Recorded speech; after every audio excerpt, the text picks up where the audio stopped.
flow back. Slick water fracs are always best. If we look at a cost basis, slick water fracs are the cheapest ones to run.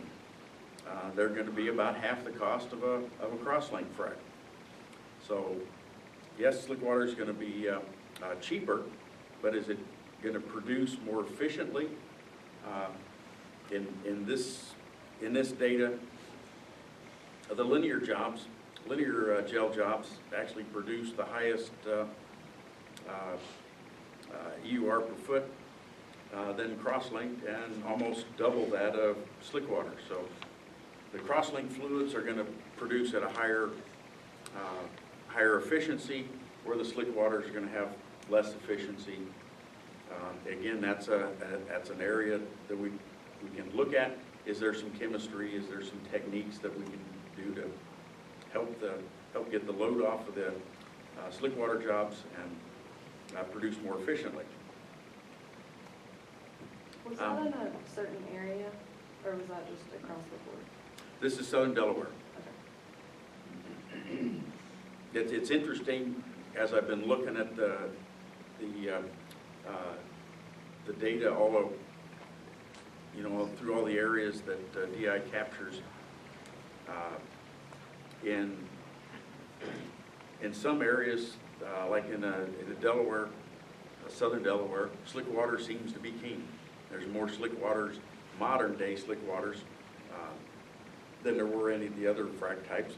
In the DJ Basin, it's all hybrids, and it's kind of like that's real common up there. If you look at the older Williston wells, those were all cross links, and the modern data is all slick waters. So it changes with time, and there seems to be a flavor that operators are using in the various basins. But we have to look at it. From public data, we're not going to be able to really determine anything about were the fracs pumped as designed. Sometimes you don't even get the proppant and fluid from all frac stages being reported out of Frac Focus. It's pretty obvious when proppant is, I see a proppant loading at 10 pounds per foot. I'm going, I don't think so. In Williston, some of the early wells, 200 pounds a foot was pretty standard. But in like the DJ, if it's less than about 500, 800 pounds per foot, is probably not complete data. So you do have to be ruthless with your data. Are all frac stages producing equally? You can go into the SPE literature and find a gajillion papers on the distributed temperature, production logs in the horizontals. As we get into production logs in the liquids, it's a little dicey because of the still stands in the low spots of the porpoises. Funny things can go on with spinner logs. The image on the left is a Marcellus well that had a distributed temperature and a spinner in it. And basically, they're both agreeing that you have increasing gas flow along the lateral. The difference is in the difference is up in the heel stage. The spinner log says there's no additional flow in the heel, where the distributed temperature says, oh yeah, we have some production. So have to work through that one. The image to the right is a production log out of the Marcellus again, where these are the perforations. These are the perforations along the depth track, and this is the spinner. The spinner is in just to the right of the depth track, and you see a big jump in the spinner at one set of perforations. So guess what? That's where the whole well is coming from, is one set of perforations. Oopsie. So is this a case where, not that frac companies ever make mistakes, but did they drop the wrong ball first? And that's the sleeve that got opened up. Or did all the plugs that they set slip, and this zone wound up getting fracked about 8 times? Don't know.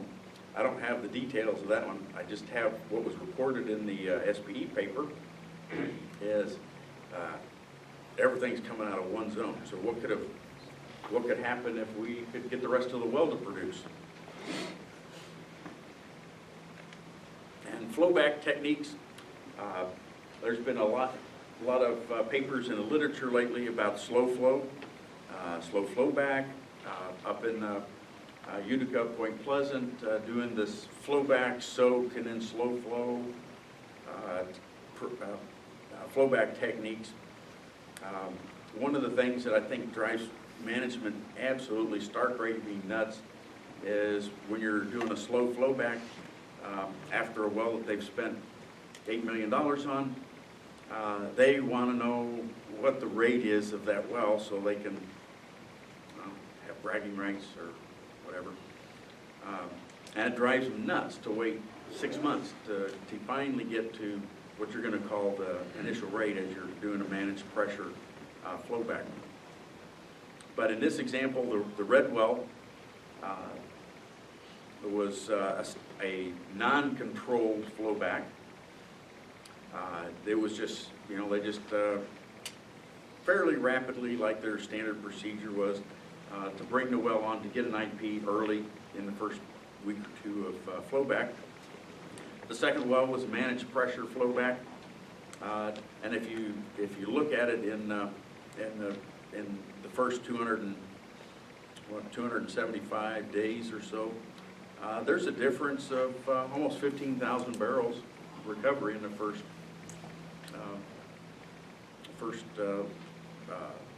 year of production. And just looking at, if you were to put a type curve through this, the blue well that had managed flowback is going to be way above your type curve than the red well would be. So flowback does matter. It's something that we don't really see in the public domain, but it is important, so we have to be mindful of it. And if you play with decline curve analysis, which is real common in the investment community, they'll do decline curve analysis. The well to the left is a decline curve where we got 560,000 barrels. But for this operator, after the first year, they typically go on gas lift. So if I model just the early part of the gas lift, I might get about a bump of 120,000 barrels of EUR. Well, that for a value of a company, multiply that by several hundred or 1,000, however many wells you have, that's a huge chunk of change. So we have to be mindful of our production operation effects in coaching the investment community, especially when they're looking at EURs. So to sum things up, completion optimizations are really a moving window. It's never constant. It's like driving a car, looking in your rearview mirror. And I was driving up past Douglas, Wyoming, and if you've ever been to Douglas, Wyoming, for an early meeting in Casper, as I was driving out of Denver, the sun comes up as the road turns to the west as you're going up to Casper, and I was sitting there watching the sunrise. I got a little carried away on the speed, so one of Wyoming's finest decided I needed to have a little chat. That was an expensive look in the rearview mirror, but Douglas is where the State Patrol training school is in Wyoming. But it's like looking in the rearview mirror. So we can see where we've been. We also need to be cognizant of what's in front of us, what's new technologies, new techniques, keeping our data fresh and clean, and eventually we'll get to the right answer. When you're using public data sources, My recommendation is to be ruthless with the data. Don't be afraid to chuck out outliers or revise the data as you replace it with public data. So from my experience, a little data goes a long way in dispelling the myths of completion optimization. So for that, I'd like to open up to any questions you might have, and thank you very much.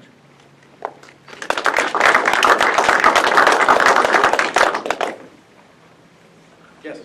I've actually got two. Whenever you would refer to Delaware Basin, was that all the horizons lumped together, anything in the Delaware, Bone Springs, Wolf Camp? When I was referring to the Delaware, that was just Wolf Camp A. Okay. Okay, and as we were reviewing some data this morning, Wolf Camp A sometimes, this is DI's interpretation of Wolf Camp A A. little subjective. So some of them could be XYs, some of them could be some of the debris flows. So yeah, they're lumped. If I had hydrocarbon core volumes, I think we could start lumping a little bit more, but those were just Wolf Camp A's. Okay. And whenever you showed what you found, EUR versus barrels per foot and EUR versus PropCon, was there ever a control on the other? Whenever you were studying fluid, was there a control on they were pumping reasonably similar volumes of proppant or concentrations of proppant and vice versa? Yeah, there was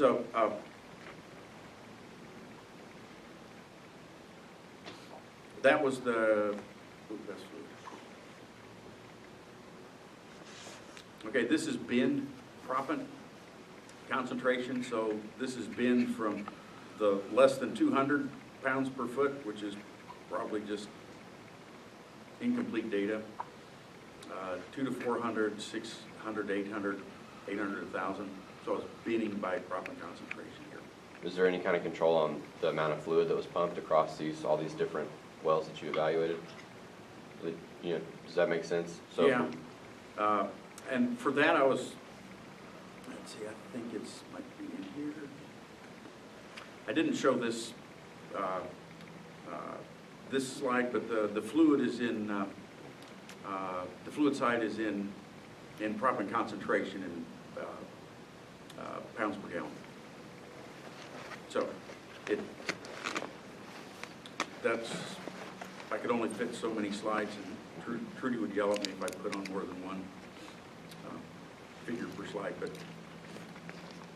I'm more than happy to show you what the data says on that too. Thanks.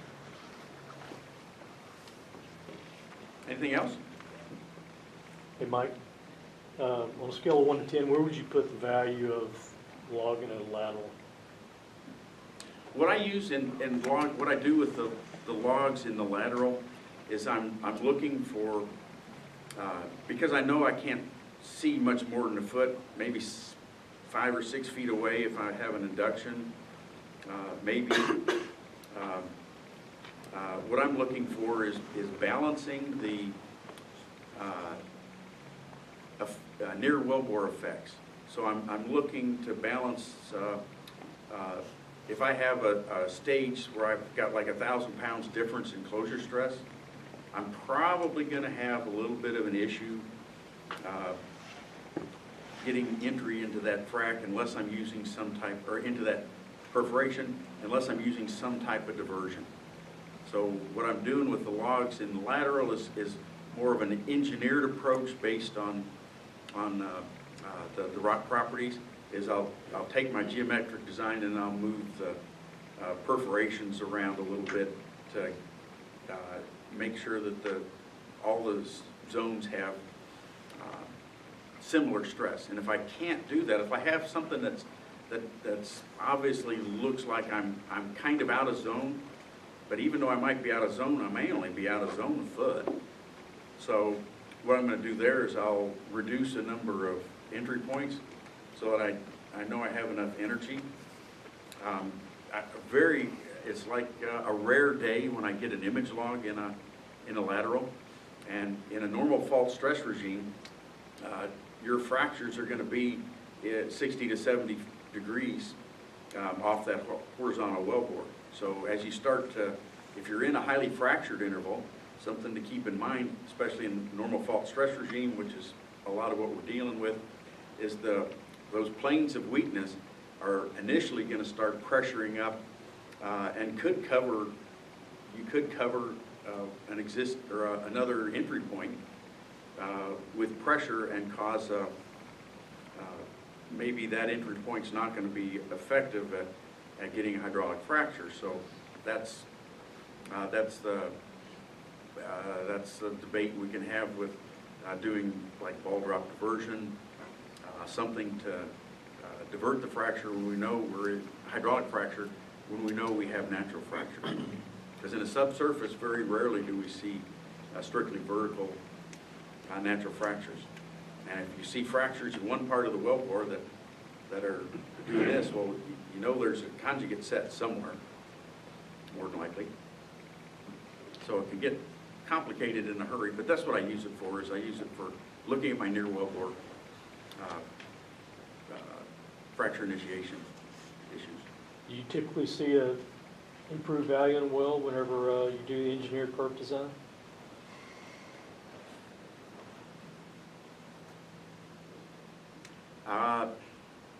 If they actually do it, like the one example I showed where they were out of zone half the time, I would have completed the whole well. I think they left some coin on the table. So in doing that one or that particular well, so I think there's value in it. Although I'm a petrophysicist, so I'm not sure what you said. That was fun. oh.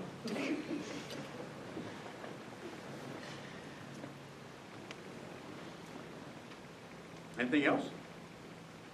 You done any work on recovery factors and volumetrics? We had one map, I guess we had maps on the volume of the reservoir. Just wonder what kind of recovery factors you might expect from these. Okay, I've been working on one in the Williston in the Middle Bakken. And in the Middle Bakken, I'm getting 6 to 8 million barrels a section volumetrically. And I'm going, yeah, that's about a 300% recovery. So I don't know how much of the upper and lower Bakken shale to include. I got the same problem in the Three Forks, is how much of the lower Bakken are we really recovering in the Three Forks. In the Delaware Wolfcamp A, I'm scratching my head. Some of the wells I think are in the 6 to 10% recovery. I think some of them are probably going to be closer to the 20s, 25. That's a real hard one to pin down, because how much of that reservoir is effectively communicated to the reservoir. There's just plotting deviation surveys, and when you blow them up to scale, it's kind of interesting to watch how some of them get really wild. None of your wells do that. Mike, have you seen situations where, frac focus is, the data in frac focus is bogus? Yeah, Okay, I see that a lot. a lot. And that's why I say be ruthless in scrubbing it. I don't know who always fills in frac focus data, but sometimes I see, like on a 5,000-foot lateral, there may be the proppant and fluid reported for one stage. And I'm going, well, that's obvious. For others, I see they reported proppant and no fluid, or they reported fluid and no proppant. Some of them hasn't reported all the proppant, and this is comparing when I'm doing operator-provided data, comparing it to what's in frac focus. And by the end of the day, my eyes are usually crossed and my wife's going, I think I need to go shopping, and until your eyes uncross. Is it the same problem with fluid type? I mean, if you're trying to differentiate between a hybrid and a crosslink? A linear and a crosslink? Yeah, fluid type in frac focus is an interpreted, Right. is an interpretation, and they've got 8 different fluid types, and what I do with it is I go through and I'm trying to go, because it's in two different, the ingredients are in a different data table than the frac type. So I'm going through and doing the best I can. I can't do this on 10,000 wells, but when I'm doing a smaller look-back study, I can say, okay, yeah, these really are hybrids, or there's no gel additives, and there's FR in it. That's slick water. So doing a little QC work on it goes a long way. Along those lines, Mike, what are you defining as a hybrid?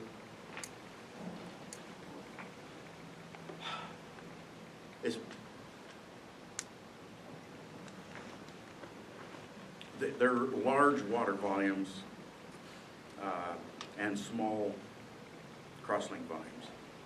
So hybrid is slickwater crosslink or slickwater linear? Yes. Okay. Yeah. I lump them together. Yeah. In frac focus, they're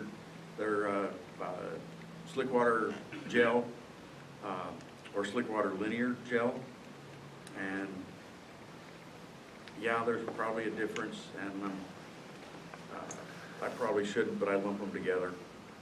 We've been using over 75%, if it's over 75% crosslink. I guess that's what we call a crosslink job. In between less than that, you go into hybrids until you get predominantly slick water, like 80% or something slick water. So a slickwater linear would still be a It's still hybrid. hybrid, Yeah. right? Yeah, if Yeah. it's got gel in it, it's a hybrid. Right. Yeah, anything that's got gel in it, I call, and large water volumes is going to be a hybrid. And I think that's the definition that DI is using. I have a little bit of insight into that because my son is the one building that database for DI. So we have lots of discussions about how they name things. So I hope I'm having an influence on the next generation database that comes out.